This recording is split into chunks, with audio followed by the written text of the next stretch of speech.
Supervisi kepala madrasah kepada guru. Kita mengadakan yang namanya supervisi madrasah terhadap guru. Bismillahirrahmanirrahim. Assalamualaikum warahmatullahi wabarakatuh. Bapak Ibu yang dimuliakan Allah Subhanahu wa taala, pada kesempatan kali ini kita akan supervisi sesuai dengan penyampaian informasi yang disampaikan oleh Ketua PPID kita, yaitu Gunung Harahap MPDI. Tempat ini menyambut itu kita akan melaksanakan supervisi kepala madrasah terhadap guru. Karena itu saya ucapkan terima kasih dan terhadap saya walafiat. Semoga Allah Subhanahu wa taala meridhoi niat baik kita semua. Pertama, supervisi kepala madrasah terhadap guru. Supervisi kepala madrasah merupakan proses penting dalam meningkatkan kualitas pendidikan di madrasah. Melalui kegiatan ini, kepala madrasah dapat memantau dan membela guru dalam melaksanakan tugasnya. Berarti membimbing dan memantau guru dalam melaksanakan tugasnya. Peran dan tanggung jawab kepala madrasah. Kepala madrasah memiliki peran penting dalam mengawasi dan membimbing guru. Mereka bertanggung jawab atas kualitas pembelajaran di madrasah ini. Jadi baik buruknya kita di sini berarti kualitas guru lah yang menentukan. Dalam hal ini dari sekian banyak supervisi ini diambil ada 3 ini pembimbing, memberikan arahan dan dukungan kepada guru dalam menjalankan tugas. Nanti Bapak Ibu ke depan saya langsung Bapak Ibu mengajar, saya akan hadir di situ juga. Jangan terganggu Bu, jangan takut ya, jangan takut. Oke. Kedua, wawancara. Yang akan datang, saya akan mewawancarai Bapak Ibu kepala madrasah sebagai supervisor, melakukan wawancara dengan guru untuk menggali informasi lebih mendalam mengenai pelaksanaan pembelajaran. Memiliki banyak tugas sehingga sulit untuk meluangkan waktu untuk supervisi. Yang berikutnya, kurangnya sumber daya. Kepala madrasah terkadang kekurangan sumber daya untuk mendukung kegiatan supervisi. Meningkatkan kompetensi kepala madrasah. Kepala madrasah harus memiliki kompetensi yang memadai untuk menjalankan tugas supervisi. Berikutnya, membangun komunikasi yang baik, membangun hubungan yang baik antara madrasah dan guru untuk menciptakan suasana yang kondusif. Apa yang ingin guru tanyakan? Yang ingin saya tanyakan di sini kepada Bapak Kepala Madrasah, bagaimana cara Bapak tentang mengatasi kekurangan waktu ataupun keterbatasan waktu tentang mensupervisi kepada guru-guru. Kira itu yang bisa saya tanyakan. Saya sudahi dengan mengucapkan Assalamualaikum warahmatullahi wabarakatuh. Bagaimana tanggapan kepala madrasah? Dengan sangat terpaksa seharusnya ada jadwal ya ditentukan. Contoh 3 hari ini. Tahu saya itu, tapi karena keterbatasan waktu, jadi kita dibuat mungkin semua guru hanya butuh 1 hari. Jadi teknik yang saya gunakan sesuai dengan yang terpelajari kemarin itu, yang saya pakai ini namanya istilahnya quantum teaching. Itu saya ambil dari situ. Artinya waktu yang sangat singkat, tempat yang sangat singkat, semuanya serba minim, tapi harus tercapai semua. Contoh kasusnya seperti yang kita laksanakan ini. Mungkin ibu merasa dadakan segala macam, bukan berarti saya mengabaikan tugas, enggak, tapi saya mensiasati. Termasuk di salah satu untuk mensiasati, memanfaatkan waktu. Seharusnya kita butuh waktu sampai 24 hari, hanya mungkin bisa dikerjakan dengan waktu 4 hari. Apa pertanyaan guru selanjutnya? Mendatang solusi bagaimana caranya dalam proses belajar mengajar ini supaya dapat berjalan lancar,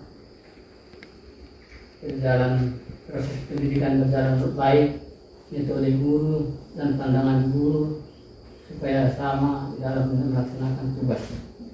Karena menurut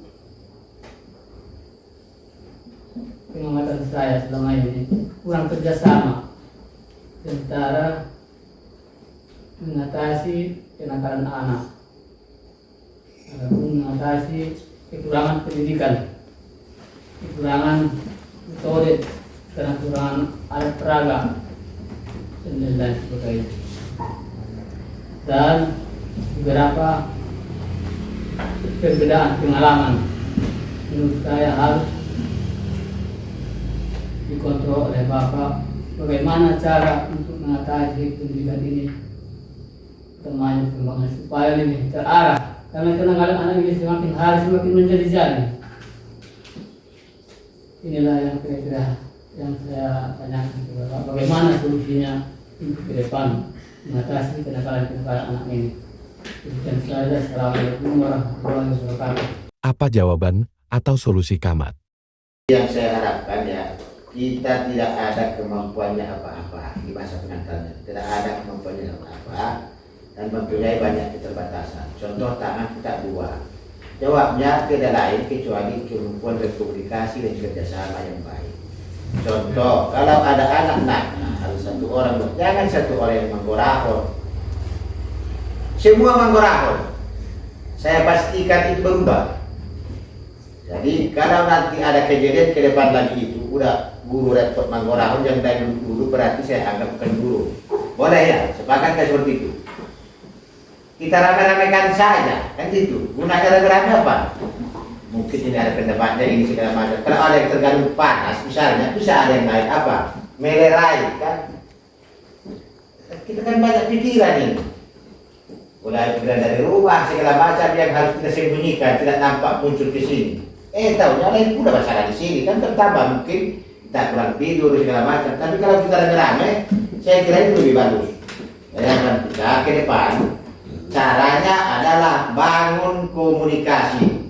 Jadi makanya ke depan nanti ingatkan kembali untuk ketua, kita selama 1 minggu ini wajib ada komunikasi melalui apa? Rapat istilahnya, bahasa kitanya rapat.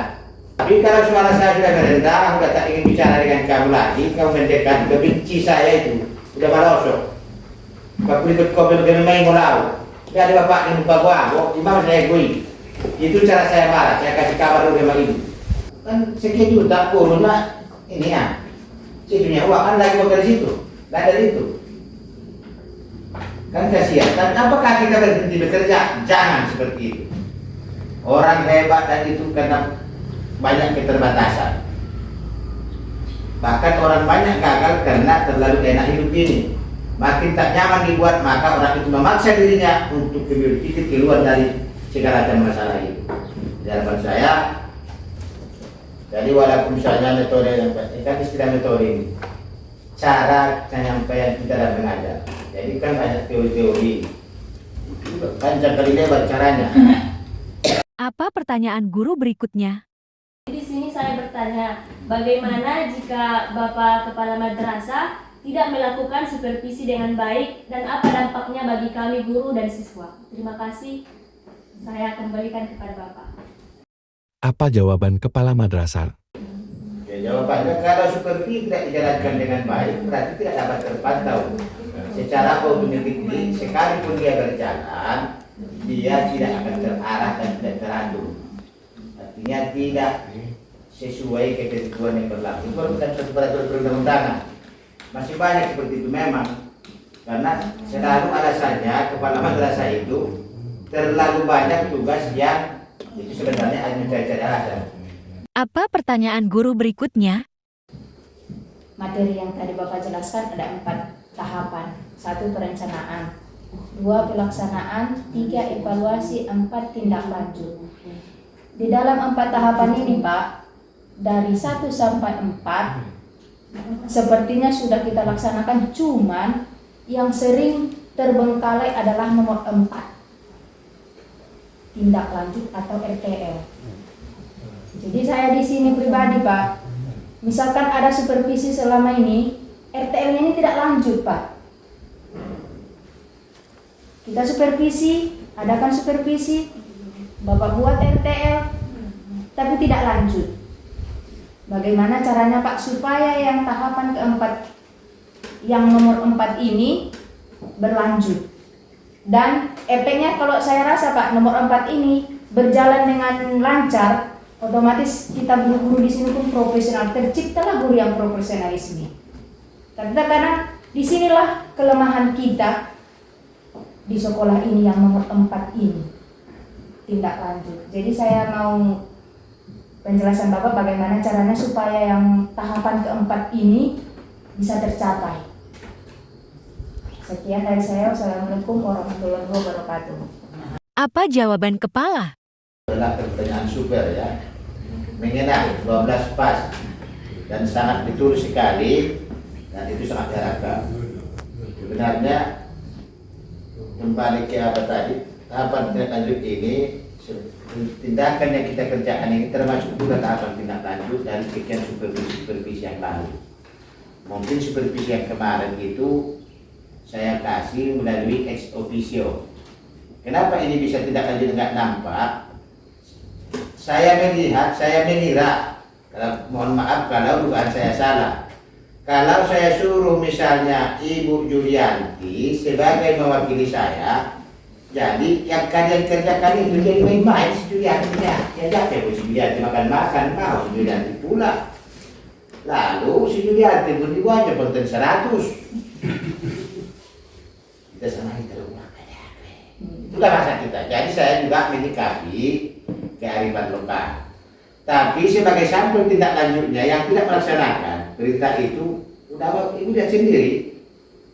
Kan pernah bilang kemarin, ada meja, ada kursi, ada kata buku, bukan tidak bermakna berjalan. Ini pun kita ini Bu, tidak benar namanya perjuangan tanpa ada pengorbanan. Ingat ya.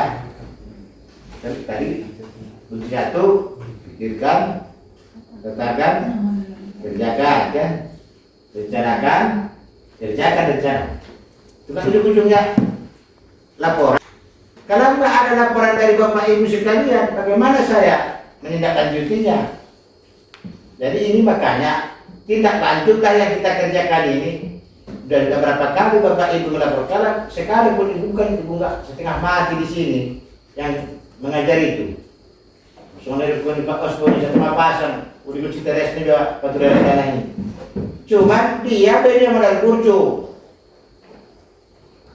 Karena dia termasuk juga apa? Tapi hukum di Republik tidak mencari modal kurcu saja. Harus ujung-ujungnya laporan. Dan sekian laporan-laporan itulah nanti saya menganalisis, dapat menarik kesimpulan untuk menyikapi terjadinya tindak lanjut. Jadi kita nggak perlu saling menyalahkan ya Bapak Ibu ya, setidaknya koreksi diri masing-masing.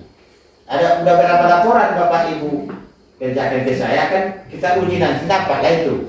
Dan tugas kita yang kekurangan kita itulah makanya kita kumpul, gabung dengan yang dikatakan Pak Radus Osman tadi, berarti kita kurangnya komunikasi. Bukan kita nggak hebat, super kita kok. Jadi harapan saya ke depan ini akan jalan, selagi masih saya sini akan berjalan. Jadi kalau saya kerjakan mulai saya di sini slow but sure, tapi ujung-ujungnya nanti gas tinggi.